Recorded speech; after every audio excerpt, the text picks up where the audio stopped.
Welcome to the Student Hub Live, the Open University's live, online, interactive platform to develop academic community.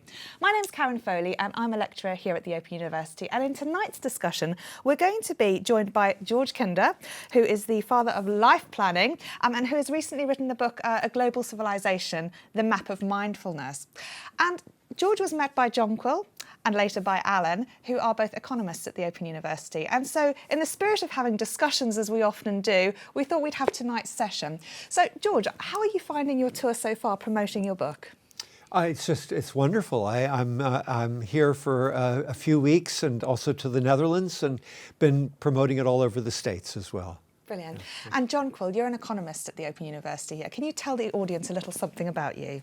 Oh my goodness, what a way to start. Yes, so I'm a senior lecturer here in personal finance and economics. And the personal finance is really the link through to how I came to know George. And it's very good to have you here. Well, welcome. And Alan? Well, I'm in the Department of Economics. I try and avoid economics as much as possible. So my last two books were about political economy, and it was a biography, and I don't write as many articles as I should. But I still take an interest in the economy. I just don't always understand it. Well, this is it. And so we're here to have a fabulous discussion tonight from a variety of different perspectives on some of the issues that you've raised in your book. Now, this is an online interactive discussion, and so we've got a chat option there. We've also got our email, studenthub@open.ac.uk, and there are also a variety of interactive voting tools that you can use. So we've asked you tonight which words or phrases describe the ideal civilization you would like to live in. Now, where there are three choices, you need to put three things. So if you can't think of three, one or two will suffice. Just add a full stop and your results will submit, and you'll also see what other people at home have to say as well. We've also got a multiple choice question, so you choose the one option from this very difficult choice. Which of the following do you think is the most important issue facing society today? Climate change, erosion of democracy, famine, income and wealth inequality, or wars? And will you be willing to lead a golden civilization conversation with a group of colleagues in the next few months, yes or no? So those are the things that you can vote on, but HJ will be bringing conversations to the studio. Welcome, HJ, and how is everyone at home? We're doing well, starting to fill up the chat. Very excited and looking forward to this session with George and our very own Alan Jonquil. So I'm very excited, and we're interested to see how this all links with our study. We had a session earlier today about social sciences, so we were talking about how everything links together and we can see it and practically apply it. So we're interested to see how we can take that forward with this session as well.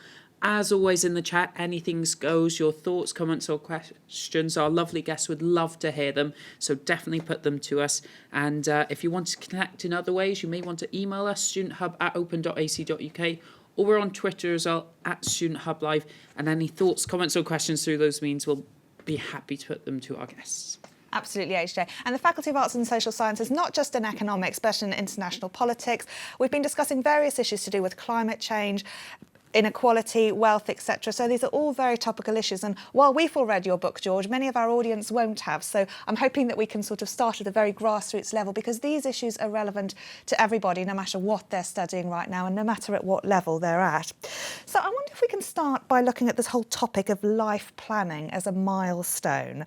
And Alan, I wonder if I could ask you first about your observations as you read George's book and in terms of mindfulness as one of the key ideas. I'm always looking for insights into mindfulness, trying to work out exactly what it is and how it helps us. But I was fascinated to discover someone who'd sort of built up from the ground, who'd done financial advice, built up financial planning, developed that into life planning, and developed this into a way of thinking that enables us as individuals to tackle very big global problems. It sounded fascinating.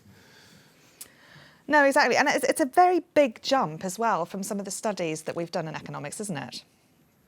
Yes, and unfortunately, well, many would say unfortunately, economics tends to start with the sort of amazing rational individual who knows everything and makes optimal choices. And then a picture of the macroeconomy is built up on that, which very often doesn't really fit with the real world and the economy in practice.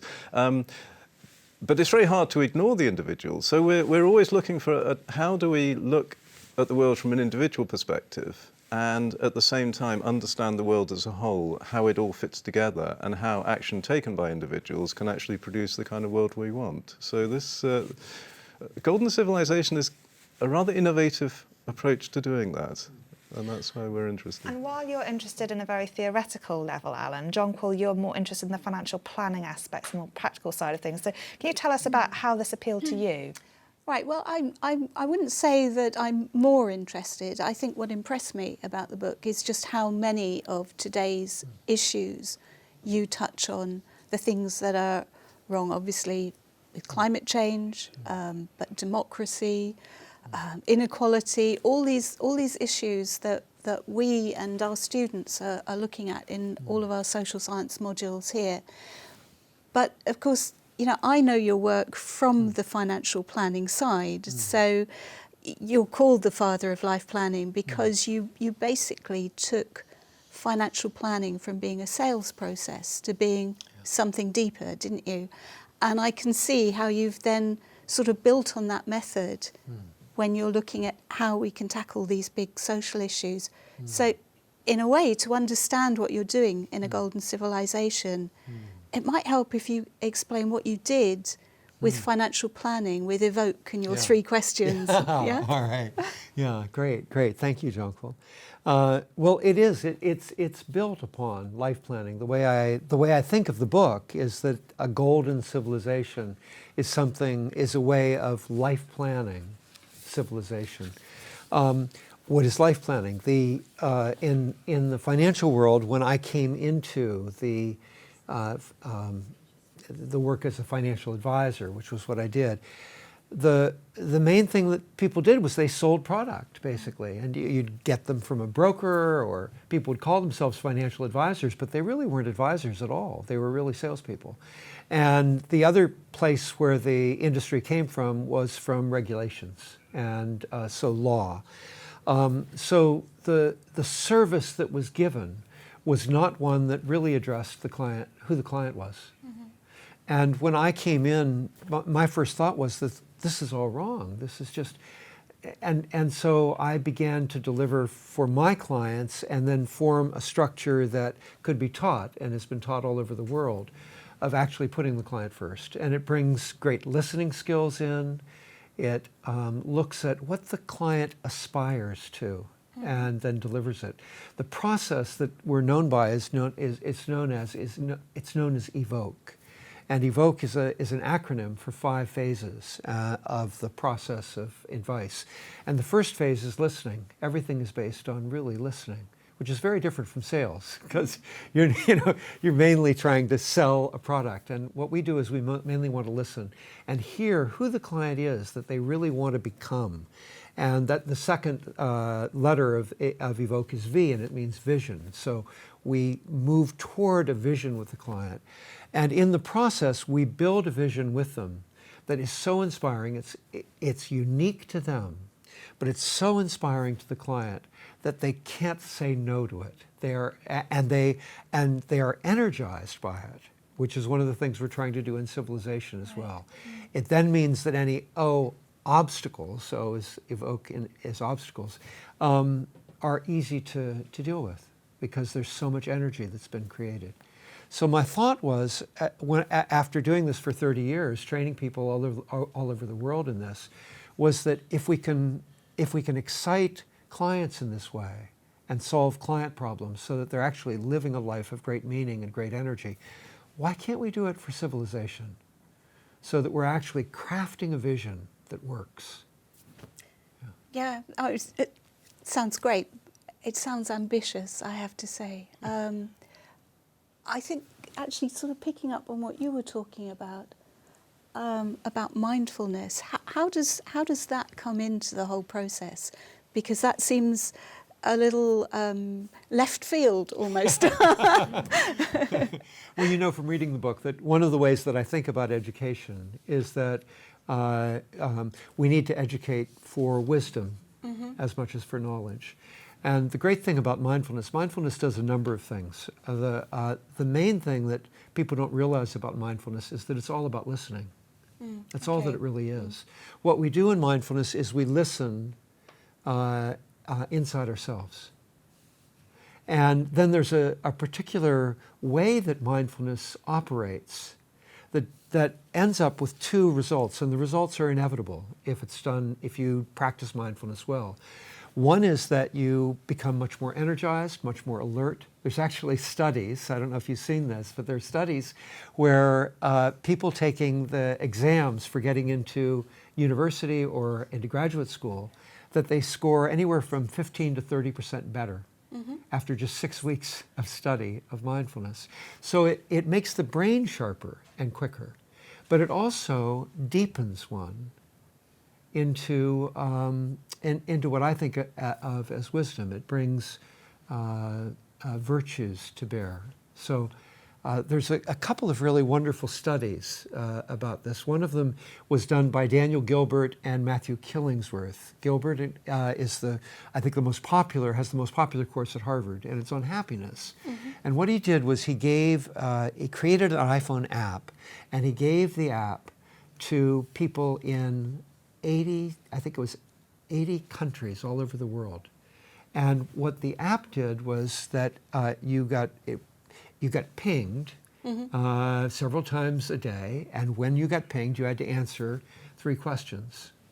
Are you happy? Was the first question. Second question is, are you present? Are you focused? Are you here? And the third question is, what are you doing? You know, and you'd think that, you know, if you had a busy day, a long 10-hour day, you got home and you still had to make dinner and then take out the garbage, clean the dishes, you'd think that there you would be relatively unhappy compared to lying on the beach in Maui. No correlation at all. Really? Okay. No. The correlation is with, are you here? Are you present? Right. Or are you not? Okay.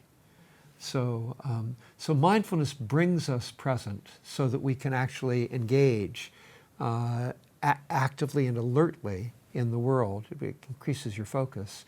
And the other thing that happens as a consequence of mindfulness is that you stop ruminating about yourself, your to-do list, your emails and all of this, and you just are focusing on the moment. And what happens there is you actually are developing selflessness, which develops virtues like patience and generosity and kindness and compassion. All of these things are tremendously valuable when we are looking to create a golden civilization. Puts me a bit in mind of Rousseau. He was 18th century, wasn't he? And he talks about people becoming part of civilization, and that that virtue is released once you embrace civilization. That as an individual on your own, you are not particularly virtuous, but once you embrace civilization, then you start to be consciously focused, and that then develops the virtue that you need in order to be part of the kind of social contract as he talked about it. And yet it's interesting because I wonder, Alan, if I could bring you in here. You know, from a very individual level, you can see how mindfulness would bring about that security. It's very immediate. We're in the here and now. But I guess from an economic modelling thing, in terms of the future, in terms of big issues like, you know, war and climate change and conflict, it can be difficult to differentiate between the individual right in that present moment and the greater good, and to see the value of that individual as part of something that can be quite nebulous. It's not immediately obvious how mindfulness, which sort of brings the individual down to the here and now, trying to cast out past and future, how that can link to the problem of bringing humanity together and solving very complex, interconnected, long-term problems. And I think we were beginning to resolve that, though, with that distinction you're drawing between knowledge and wisdom. I mean, here in the education sector, inevitably we place a high value on knowledge. But wisdom is different. What is the extra dimension? And how does this improvement of the individual through mindfulness help us turn the knowledge into wisdom? Well, and wisdom needs to be accumulated in here, but it also needs to permeate our institutions.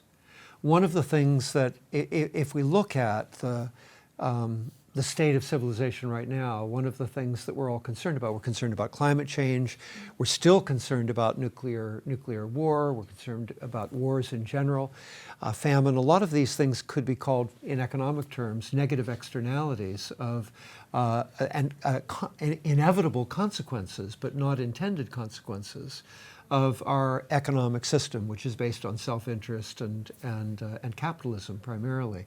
So what happens with mindfulness is that we're actually, wisdom, let's take wisdom. If you look at, since the Industrial Revolution, you look at these hierarchies of power that have developed right into now the 21st century. Where in any of those hierarchies of power do you see wisdom at the top? Can you find them anywhere? In any large corporation, in any large government? And if you do, one would expect that that wisdom would permeate all the way through. If that were the case, I would argue that the negative externalities probably wouldn't be developing.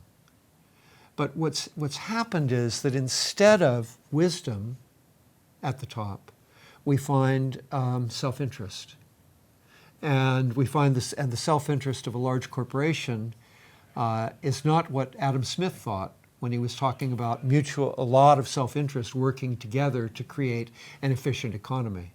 Because suddenly you've got a dominated market, a dominated economy, rather than a lot of kind of small self-interests working together to make things work well.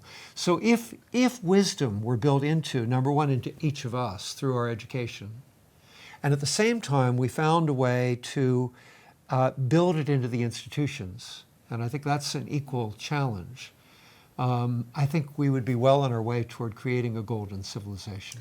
But to what extent is some of this culturally situated? I mean, we have different values in Western societies compared to Eastern ones, where wisdom and things perhaps have a slightly different level, in addition to organisations and industries having, again, slightly different influences in terms of how society is driven. How much of this is a Western issue? I honestly don't think it's as culturally distinct as you might think. When I've gone from country to country, when I did, was mainly doing life planning, I would go into a new country and they'd say, "Oh, we'll never do that. We'll never put the client first in that way." But the truth is, and we'll never listen to clients. But the truth is that in every culture, clients love to be listened to. And in a similar way, as I'm going from country to country, I'm leading what are called Golden Civilization conversations. The first thing we do, Karen, is we craft a vision together, all of us, as to what would be in a golden civilization. And it's the same. It's the same thing from culture to culture. It's kindness and collaboration and vitality and creativity. We asked people at home, so let's see what they had to say in terms of some of the key words. And when we asked the question, what words or phrases describe the ideal civilization or world that you would like to live in? So we've got forgiving as being essential here, fair, equal, just, peaceful, minimal, comfortable, just enough, socialist, harmonious, positive, caring. Yeah. Comfortable. Yeah. So some interesting words. Are they common to what Very you've seen common at the start of these conversations? And then you ask three key questions, don't you? Which sort of promote a way of thinking about what that would be in terms of the planning for people, isn't it?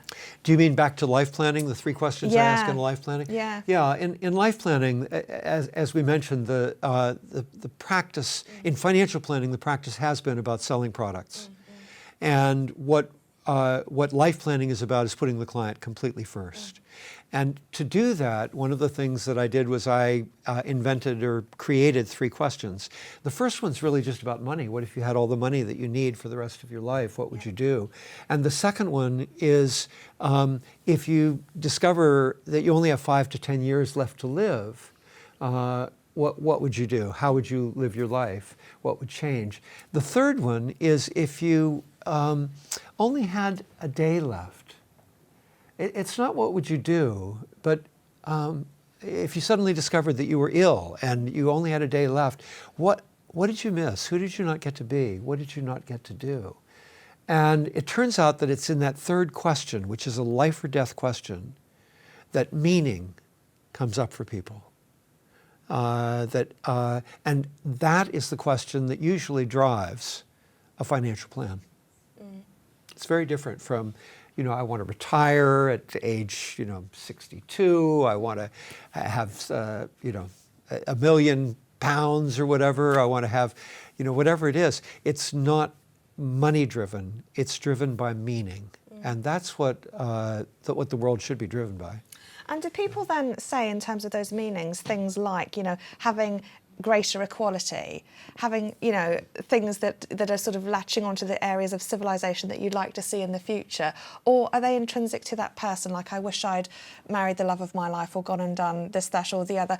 Where, on an individual versus societal level, are most of those conversations, and how are you reaching between the two? Because I think that's the key issue, isn't it? Yeah. We can all see how a lot of this mindfulness really taps into an individual level. It's how you then mobilise that to get this collective action. Right. Well, the individual questions come up with individual responses. Yeah. And so there's family and relationship. Yeah.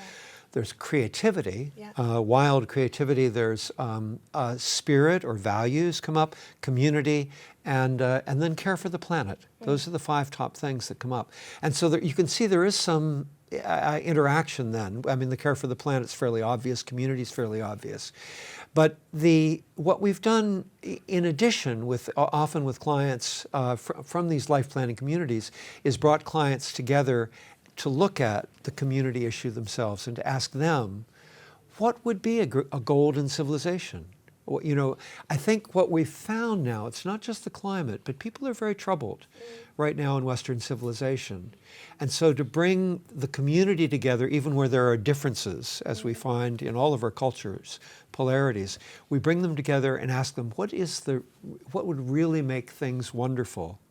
You find the answers that you had there: fairness, equality, kindness. Well, let's look and see what our responses were, because our other question was, which of the following do you think is the most important issue? And this has been changing a lot as we've been talking. Income, wealth and equality was first and foremost at the very start of this conversation, but let's see what the responses are like now. Great. So they're still there at 63%, with people saying that is the most important issue, followed by, in equal proportion, climate change, erosion of democracy and wars. And I know we also have questions from people at home, HJ.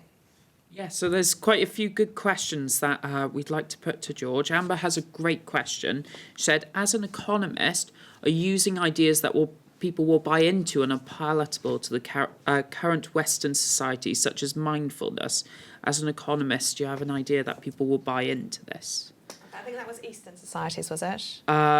Was corrected to Western. Okay, corrected to Western. Okay, again. Well, if I understand the question right, the question is, what are we creating something that the Western people will buy into, or Eastern, either one, and all together? And what we're doing is each community puts together their own vision.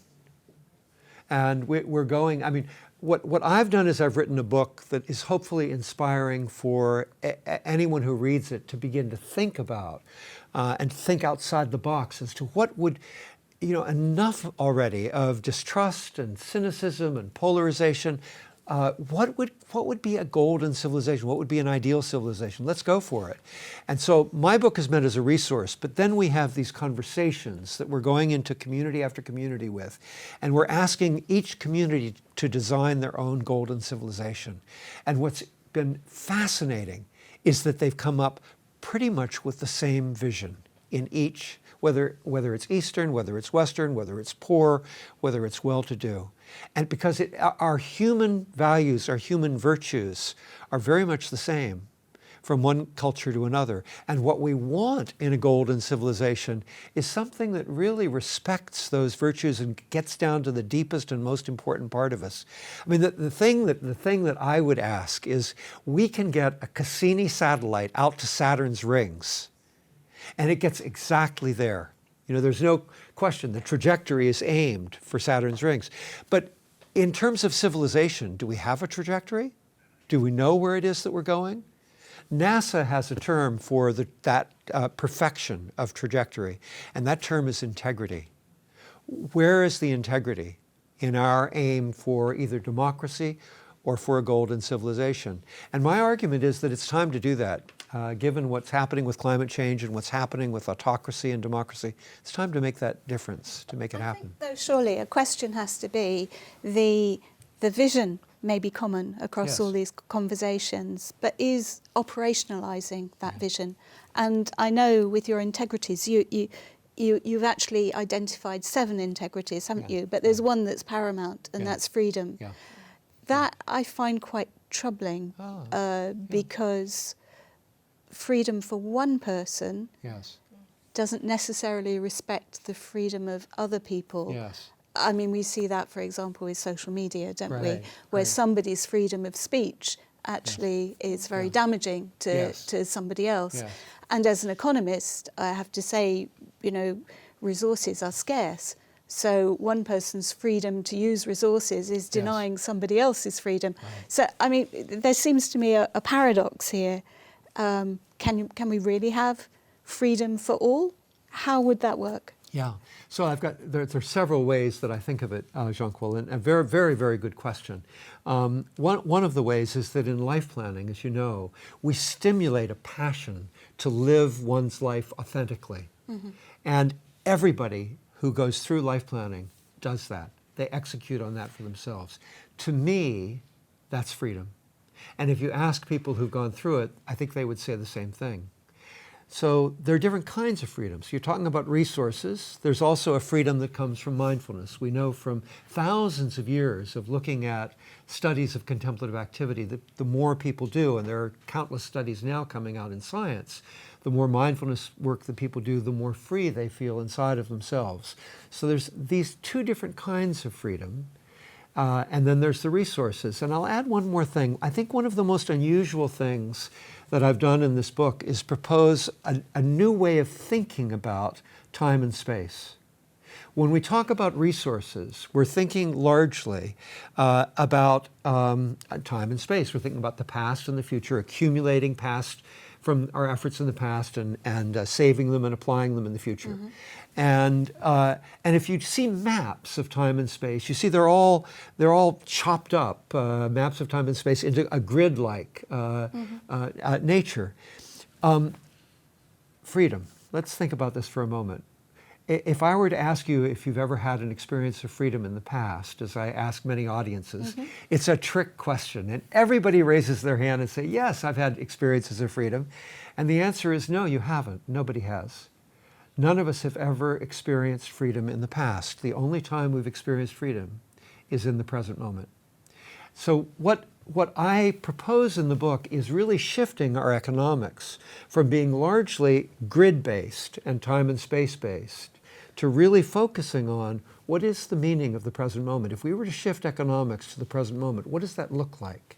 And what it ends up looking like is much more about our relationship to the present moment that delivers freedom than anything else. In fact, it's our relationship to the present moment that determines what the nature of the universe is. I'm not sure I'm buying into this.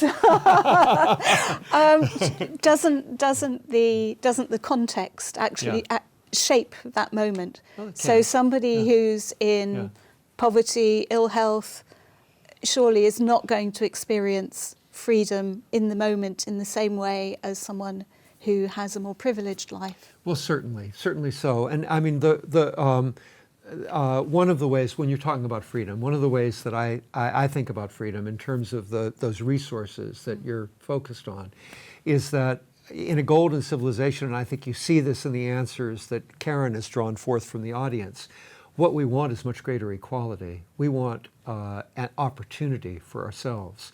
So one of the ways that I've proposed that we look at freedom is not maximizing our individual ability to dominate freedom so that there's less freedom for everybody else, but to maximize freedom across the board so that there's a maximization of freedom amongst all of us as human beings and even amongst all the world's creatures, and also that there is a maximization of human the human resources, which means that we are really all of us passionately engaged in the world that we are in. So I'm very much in agreement from that standpoint. Yeah.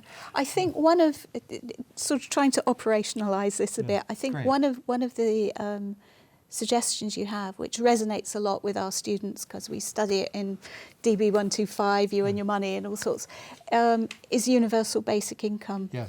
seems to be quite fundamental, doesn't it? Is that right? Well, it's one of the ideas in the book, and it's alive. It's an idea that's out there right now, and I'm a huge fan of it. And I'm a huge fan of that, and I'm also a huge fan of increasing taxation on the uber wealthy, as they say, and on corporations as well in general. If we're going to maximize freedom in society, it means that we want everybody to be fully alive, to be vitally engaged in civilization. And if people are really struggling, they just simply can't do that. They end up being reactive, and that's where the present moment comes in, is you want to be alive in the present moment, not constantly reactive. Mm-hmm. Mm. I'd like to move on to this other integrity, which is the markets, which is, I think, where we're heading, because you argue that they're essential, but as we've sort of said, they also generate inequality and are easily dominated where there's money and power. So I'm just sort of wondering how that could then work in terms of spreading out this equal thing, especially with your ideas about taxation and, taxing the uber wealthy, as you say. Yeah. Well, the markets, if they're really genuinely free, are not dominated by either corporations or by government. The great fear on the right is that markets will be dominated by government, and so they want a reduction in government policy, and an increase in corporate dominance. The great fear on the left is that corporations will dominate. It's important that neither dominate, and that government is there basically to regulate those markets, so that the markets, in fact, encourage freedom for all and freedom of opportunity for all. So markets shouldn't be doing what we have seen happen over the last 30 years. They should not be creating greater and greater levels of inequality. That only happens if the notion of free markets becomes jaundiced in some way by a notion that it means it's freedom for large institutions to gobble up more and more of the resources that are out there. That's not a genuinely free market. Is that possible, Alan? Well, I was interested. Your starting point was financial planning implying financial markets. And if one looks at what financial markets have done to us over the past 10 or 15 years, not just mis-selling us products that can ruin us as individuals, but creating a global financial crisis that almost ruined us collectively. I think a lot of people would find it difficult to keep their faith in markets and argue that actually the domination by large corporations tends to come out of the operation of the market, and the inequality of income similarly. And governments are constantly having to fight, to regulate, to redistribute, to stop the free market undermining itself. Isn't that a danger? Absolutely. Absolutely, it's a danger. And I think my answer for it is fundamentally much stronger democracy. So I think it's a false contrast between markets and government. We want great democracy. That's where equality comes in. We want all of us to be making the decisions rather than either a corporatized hierarchy of power or a government hierarchy of power. Anytime you have a hierarchy of power, you've got a danger that they're going to grab more resources and make inequality happen. So, but if we have a really vital democracy, which we don't, then I think we can solve that. So you'll see that the first tactical piece in my book that I say is really essential if this is going to work is to get money out of politics. That's easier said than done, especially, I guess, in the United States, but everywhere, really. Yeah. Isn't it always going to be the case that those with money can subtly buy or explicitly buy the power and shape the politicians? Well, that's been the case, and that's what I think. I think we need to create, and I think it's certainly something that can be envisioned. And I would hope it would be a place that the Open University would actually take the lead and design, a system that would actually work, where you have a democracy, and you don't have the possibility of the buying out of that of our votes. It's interesting that Veblen, when he was writing about conspicuous consumption, actually was writing about it because he found it unacceptable that people should be displaying their wealth in that way. And we do have a rather odd society, I think, at present, where wealth seems to be venerated. If someone is wealthy, it means they're good, they're great. That's not. I can see that it doesn't have to be that way. I'm not sure I can see how we get to a point where perhaps it's shameful to have excessive wealth. Right. But perhaps that's where we need to get to. Yeah, I think we do. I think we do. And I don't know that it's that difficult. If you look back just to the 1950s, I suspect it was the same here in the UK as in the US, that the tax rates were much more challenging for the well-to-do. Yep. And you had more equality throughout the society. I know that the ratio of a CEO's pay to the pay of their average worker was much closer to 30 back then, 20 to 30, and now it's up 300, whatever it is. It's huge. On the other hand, I mean, I'm not sure any of us believe in trickle-down anymore, but trickle-down probably did work at some stage, because if you go back to the 1950s, the standard of living was very low. It might have been more equal, but that's not to say that even the poorest are not better off today than they were then. Yes. You know, you shared what you were troubled by. Let me share what I'm troubled by as we talk about all these things. What I'm troubled by is that if we focus too much on the obstacles, that we tend to get defeated by them. Yeah. And we get depressed. Two of the things that I think are negative externalities in the world right now that don't need to be there are massive distrust of institutional life, particularly corporate life, but government as well, reporters, financial advisors, all of that. And there's also a massive amount of cynicism. And both of those things hold back our vitality. So one of the things that I'm really trying to do with the Golden Civilization is to work from the vision first, to gather us together and all come together and say, yes, that's the vision that I want to see. And if we have that vision, then we can figure out a way, and I think it probably is decentralized, and then talking with our representatives. But I think that vision is going to be one of no money in politics. I mean, who comes up with that notion that money in politics is of value? It's only the people that have a lot of money that want that.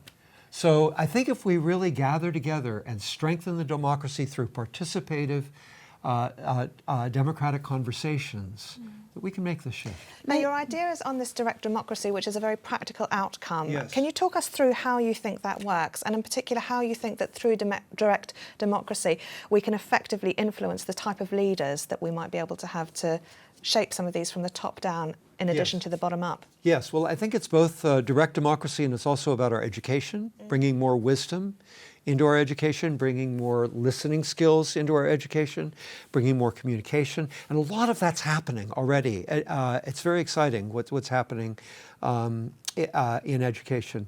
But let's see, your question was about the direct democracy. The direct democracy. Yeah. What we've done in the Golden Civilization movement is we've created an actual model for having for bringing a community together, and the community might be just 6 of us gathering together around a kitchen table, or it might be 50 or 100 or more. And what we do is we create a vision in a circle of what the civilization would look like, and then we look at, well, what are the obstacles? And then we look at, well, what are the action steps we need to take? And then we make commitments. And it's all very practical and pragmatic, and it's inspiring. There's hope that comes out of the meeting. Instead of what normally happens when we have a dinner table conversation or a cocktail party, where we end up feeling either we don't talk because we're polarized, or we do talk because they're all on our side. But then at the end, when we leave, we feel happy that we've got a community, but we feel defeated because we're not getting anywhere. So your idea really is that from a bottom-up level, people have conversations at local levels about ideals, about how they'd like the future, that those will all map then onto each other so that everybody will eventually do this. But this is based on this idea that I guess people intrinsically want good, which is one of the assumptions, I guess. And do you think that that's true of all people? Is it possible to generate all of those dots together of goodness, or do some people not necessarily want that? Well, there are differences that crop up in these conversations, but most people have kindness, collaboration, vitality, creativity, all of these things as the primary things they want. Most people, when they imagine a wonderful civilization, don't imagine distrust in it. They don't imagine cynicism in it. They are indeed unusual negative externalities that are not intended. So that's really what they want. And I think that it's not just that they come together through various communities linking together, but we have one group here in England that's decided that they're going to create a manual for wisdom from age 6 to 96. And they're going to look in particular at wisdom in institutional settings. How do we build wisdom into that? We have other groups that are working on homelessness, groups that are working on kindness, groups that are thinking about education. How do we bring wisdom more into education? So I think that that each community will have its own expertise and its own concerns. And education is one of the fundamentals at the heart of a lot of this. And we've been talking about wisdom in various guises. And Libby said earlier something about wisdom being the good use of knowledge that's accumulated over time. And indeed, you argue that everyone has a right to that education. And so these conversations are a huge part of all of that. So how would that wisdom then come together and sort of make something happen? How do we promote that change? Well, I think that how it comes together, how it begins is through things like mindfulness, or like a great university like this really paying attention to what is the difference between knowledge and wisdom. Yeah. And how do we bring wisdom into each discipline? And how do we begin to think about it in a pragmatic way, particularly in things like the business school? How do we bring it into these institutions where, in fact, we're creating these hierarchies of power that then create difficulties for us? They create inequality, they create, sometimes will justify war, or they will justify climate change that is not good for humanity. So I think that it starts here. The university is a great place for it to begin. Okay. Now, there's the other big issue that we mentioned earlier was climate change. And again, we've seen a huge threat. It's really here and right now. How long will a lot of this take in your estimation, and what can then be done about climate change, which is such a massive issue? In life planning, we present something to a client that they've been thinking of doing in 10 years or 15 years or 30 years from now. And we say, let's make it happen. And let's make it happen maybe in the next year, year and a half. So I think that it's time for us as a species to realize that we've got the power. There is a tremendous democratization movement that has occurred over the last 250 years. The power is in our democracy and is in ourselves. It's time for us to make these changes and make the earth into a place that is dynamic with freedom. So my proposal is that we do this in a generation. I mean, you mentioned climate change a lot. How similar do you see your movement or mission in comparison with the other climate change agendas? I think we have to do it all together. If you just focus on climate change, I mean, you're getting a lot of the autocracies and dictatorships in the world supporting climate change. They're looking like good guys, and they're not. And what happens is that they might be supportive of this one issue, but they're not supporting freedom of the press, they're not supporting science, they're not supporting freedom of speech, those kinds of things. We need to have a structure to civilization that we feel is sustainable. Without a sustainable civilization, we don't have a sustainable, we're not going to have a sustainable Earth, ultimately. And what about some of the other countries that maybe don't buy into some of this? I mean, trade relations are often a way to embargo or sort of enforce those sorts of things. How do you see all that working with countries like China and Russia, who may not collaborate with some of those visions in terms of climate change? Well, they're collaborating pretty well with climate change, which is very encouraging and very exciting. And clearly we've got a lot of trade with them, which has been very valuable for all countries. Where I think we've failed is that there's not been a strong movement. There was briefly a strong movement in the 80s in particular, and early 90s perhaps, toward democracy and democratic freedoms in some of those large autocratic countries. That's disappeared. That's collapsed. And again, I don't think we're going to find sustainable solutions to our problems, which are getting ever more threatening to civilization and to the planet, without having a sustainable civilization. And I don't see a sustainable civilization occurring without all of us having a say. How could we possibly, there's talk about benevolent dictators and all of that, but how could we possibly trust that the next dictator to come along, that they're going to be benevolent? We need to have a voice. All of us need to have a voice, and it's time for that to happen. I guess what China's rulers say on this, just about the 30th anniversary of Tiananmen Square, is that they needed to take decisions quickly. They needed to lift millions out of poverty. It couldn't be done through democracy. It needed a plan, it needed imposition, it needed the whole thing to be speeded up. Right. And a lot of people, while not agreeing at all with what China says, would fear that the democracy you're talking about will be slow, it will be inconclusive, people will not be able to turn their broad vision into detailed policy. And when it comes to something as urgent as climate change, maybe we do, in the end, look for the benevolent dictator to tell us what to do, to force us to change our ways quickly enough not to burn the planet up. Yeah. How would you respond to that fear that democracy is just too slow, too cumbersome? Yeah.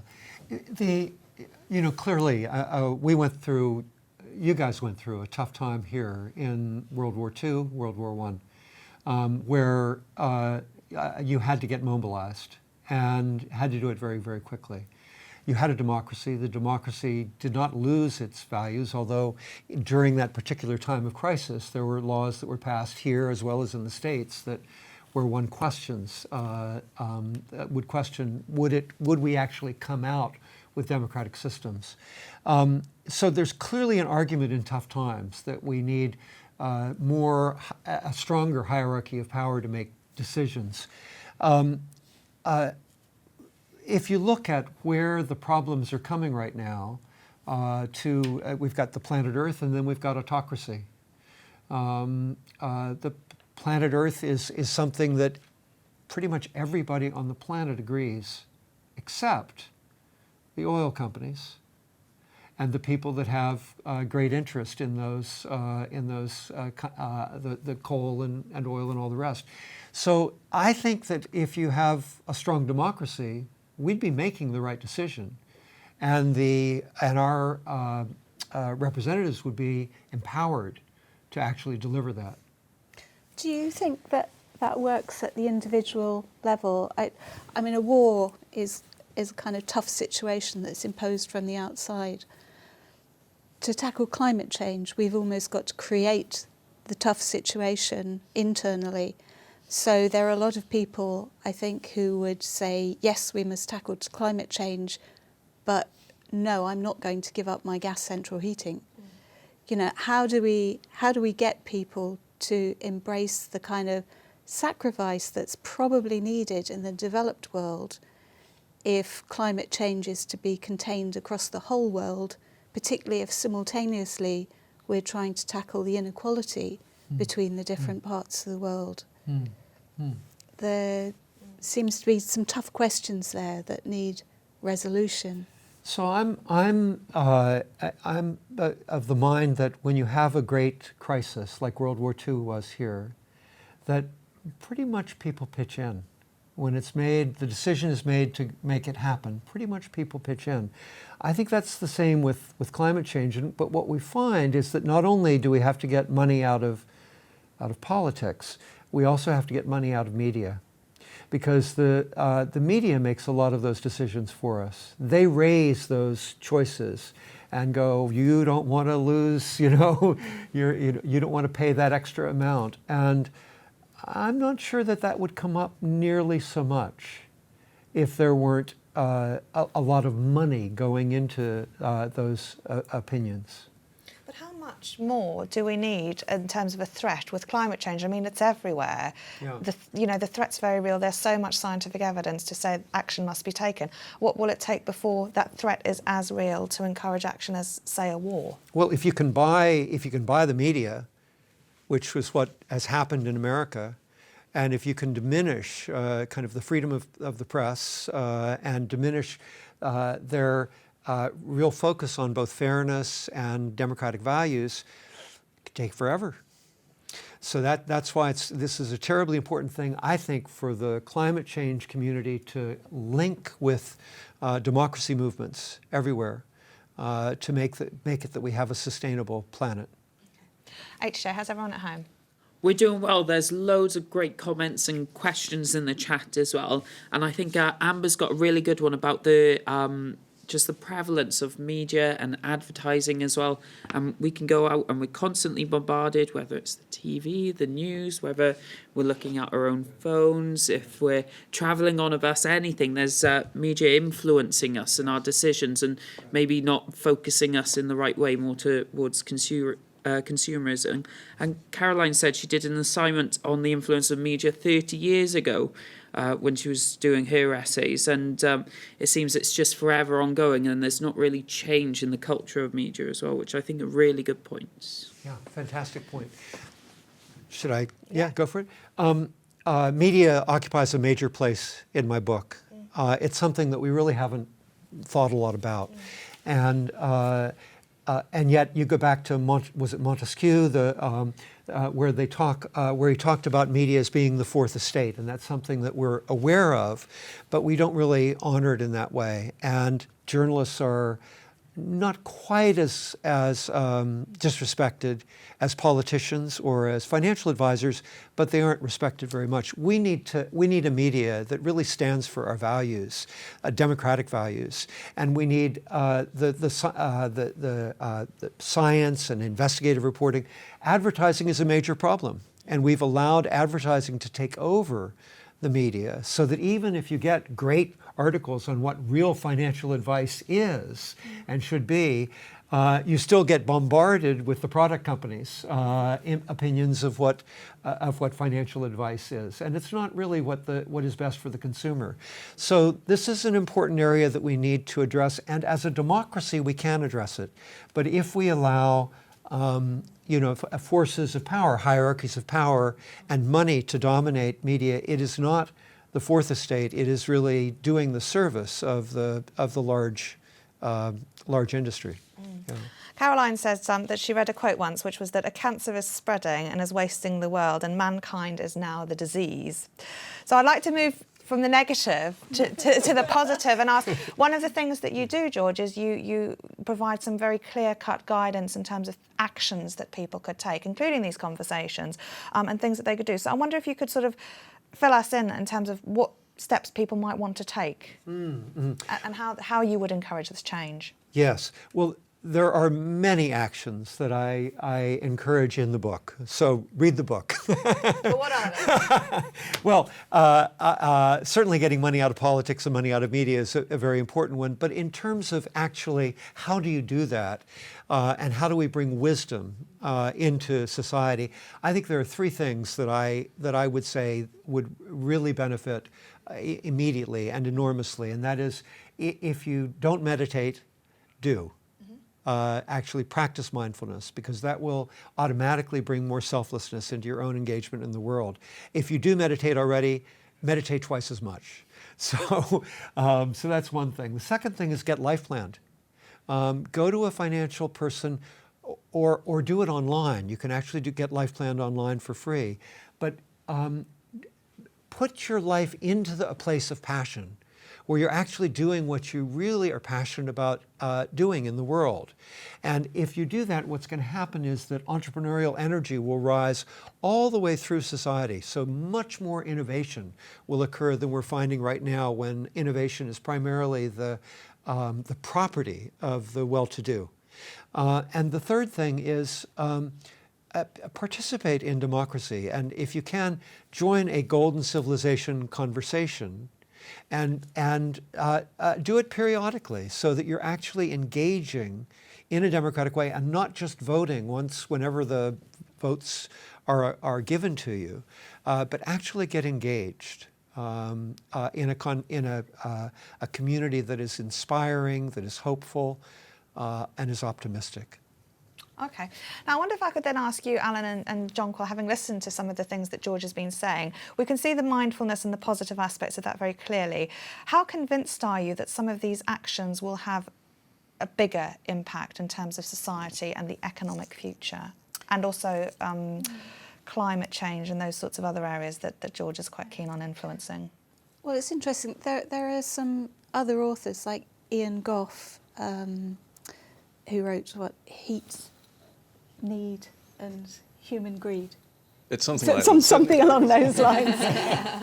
And actually, he also talks about the need for conversations at the local community level, but he also cites Sweden, where they do have much more of this kind of citizen conversation, but only where central government actually facilitates it happening, and that once central government withdraws its support, then these conversations tend to fizzle away. I suppose I'm also a little concerned that we're all a bit tribal, so I'm not sure it helps if we just have conversations with people like us, that the conversations actually need to be across a really diverse range of citizens within even our local communities. Otherwise, we end up with kind of very ethnocentric views that we try to impose on other people. There certainly seems to be a very big role for government here simultaneously, while people down on the ground level are having the conversations, thinking of what they need to do differently. Government as enabler seems to have a role simultaneously, particularly on redistribution, because if we are to make big changes, it's much harder to do that if you're only just getting by. You can't really make a short-term sacrifice if you're already on the breadline with can't afford to lose anything more. So universal basic income, or some initial method of tackling that inequality, so that we can cease to think about our purely pecuniary needs and the next meal, and raise our sights to what we need to do to preserve our planet. That does seem to be something that has to come in early on, and I guess our very imperfect politics with money still involved in it somehow has to be pushed in that direction to be the enabler for the conversations that follow. Yeah, absolutely. No, great points, both of them. We need wide diversity in the conversation, and we need support from the government, and I think all of that will be strengthened by having stronger democracy. The climate change movement, I think, is really very helpful, because there's a sense of urgency to it, and there's a sense of a movement developing. So I think an allegiance between a democratic movement and a climate change movement would be a very powerful thing. And you are going on a tour, aren't you? Yeah. Trying to encourage people to act. What do you hope people will do? And how far are you going? What are your plans? I'm going all over the world. I mean, I'm here in Europe right now for the next few weeks, and then I go back to the States for a month, and then I'm going to Asia and going to 4 of the major cultures in Asia.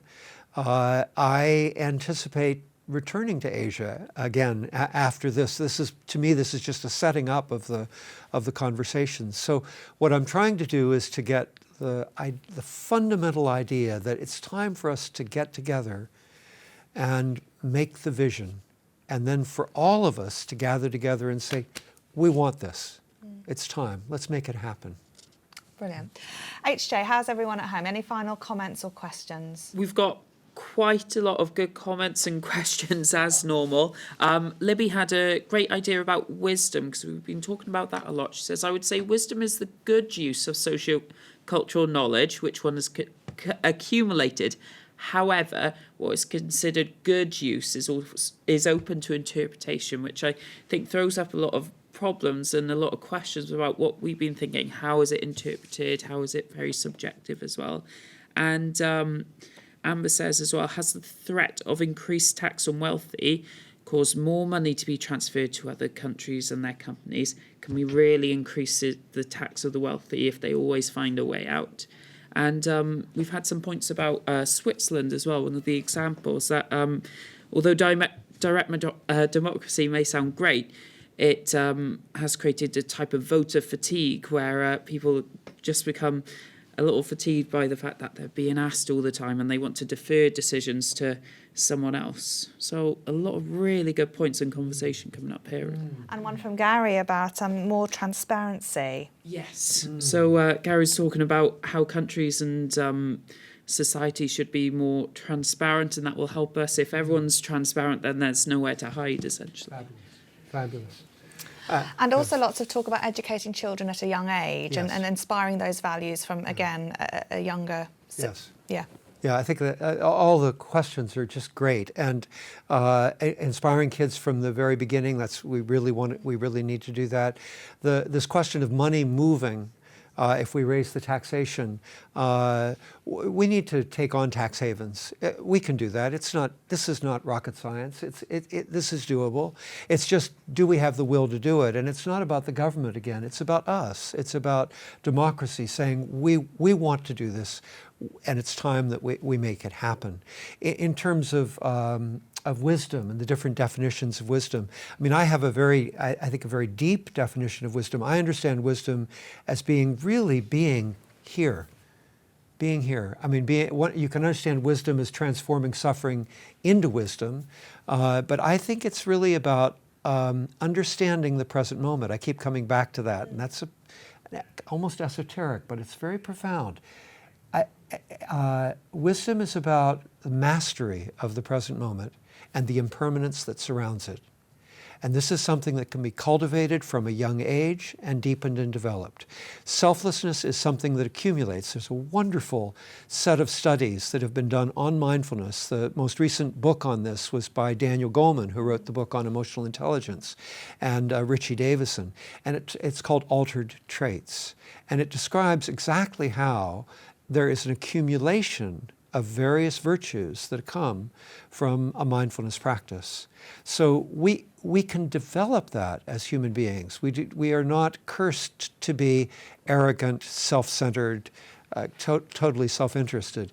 And my thought about education is that the shift that we're moving toward is self-knowledge from self-interest. And it will really change civilization tremendously for the better. Wow. It's been a fantastic conversation, and that's unfortunately all we've got time for because there's so much more we could talk about.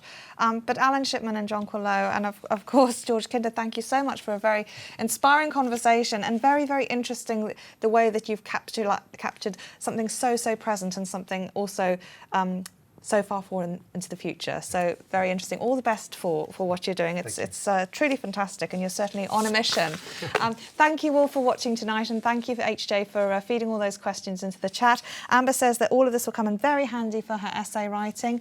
And don't forget, there's plenty more on the Student Hub Live YouTube channel. We've been talking a lot about many of these issues in today's programme, about climate change, about politics, inequality, etc. So do check out some of those programmes if you missed them. We've got more activity lined up for you on our website, so do make sure that you connect with us there. And in the meantime, have a great evening, all the best over the summer, and we hope that you can join us at another Student Hub Live event very soon. Bye for now, and thanks for watching.